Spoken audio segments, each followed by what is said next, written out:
প্রথম দেখা। একটি বাড়ির অনুষ্ঠানে সুদীপের সাথে প্রথম দেখা হয় পূজার। পূজার সরলতা আর মিষ্টি হাসি সুদীপের মন এক অদ্ভুত ভালোবাসা লাগার সৃষ্টি করে। আর পূজাও অনুভব করে এই ছেলেটির মধ্যে আছে ভিন্ন কিছু একটা।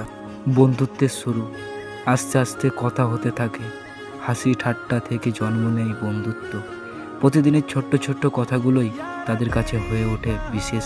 সুদীপের দিন শুরু হতো পূজার মেসেজ দিয়ে, আর শেষ হতো পূজার ভালো থেকো কথাটাই। ভালোবাসার অনুভূতি। সময়ের সাথে সাথে এই বন্ধুত্ব রূপ নেই গভীর ভালোবাসায়। এখন তারা একে অপরের অভ্যাস, একে অপরের সবচেয়ে কাছের মানুষ। সুদীপ বুঝতে পারে পূজা ছাড়া তার জীবনে অসম্পূর্ণ। ভুল বোঝাবুঝি। একদিন ছোট্ট একটা ভুল বোঝাবুঝি তাদের মাঝে দূরত্ব তৈরি করে। কথা বন্ধ হয়ে যায় দুজনের। সুদীপ কষ্ট পায়, কিন্তু পূজার উপর রাগ করেও তাকে ভুলতে পারে না।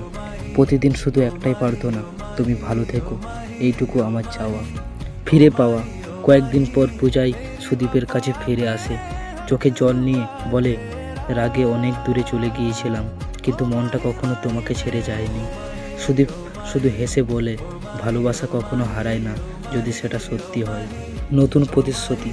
সেদিন তারা একে অপরের হাত ধরে প্রতিজ্ঞা করেছিল, যতই ঝগড়া আসুক আমরা একে অপরের হাত কখনো ছাড়ব না, কারণ তুমি আমার আজ, আগামীকাল, চিরদিনের ভালোবাসা।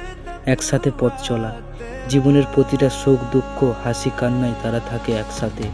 স্বপ্ন দেখে এক সুন্দর ভবিষ্যতের, যেখানে থাকবে শুধু ভালোবাসা, বিশ্বাস আর সম্মান। শেষ কথা। সময়ের সাথে সাথে তাদের ভালোবাসা আরও গভীর হয়, আরও সুন্দর হয়। মানুষ আজও তাদের গল্প শুনে বলে, যেখানে বিশ্বাস, সম্মান আর নিঃস্বার্থ ভালোবাসা থাকে, সেখানে কোনো দূরত্বই চিরস্থায়ী হয় না। সুদীপ ও পূজার ভালোবাসা হয়ে থাকে চিরকাল। সত্যিকারের ভালোবাসা কখনো শেষ হয় না, এটা শুধু সময়ের সাথে সাথে আরও গভীর হয়। এমন আরও হৃদয় ছোঁয়া ভালোবাসার গল্প পেতে লাইক, শেয়ার আর সাবস্ক্রাইব করতে ভুলবেন না। ধন্যবাদ।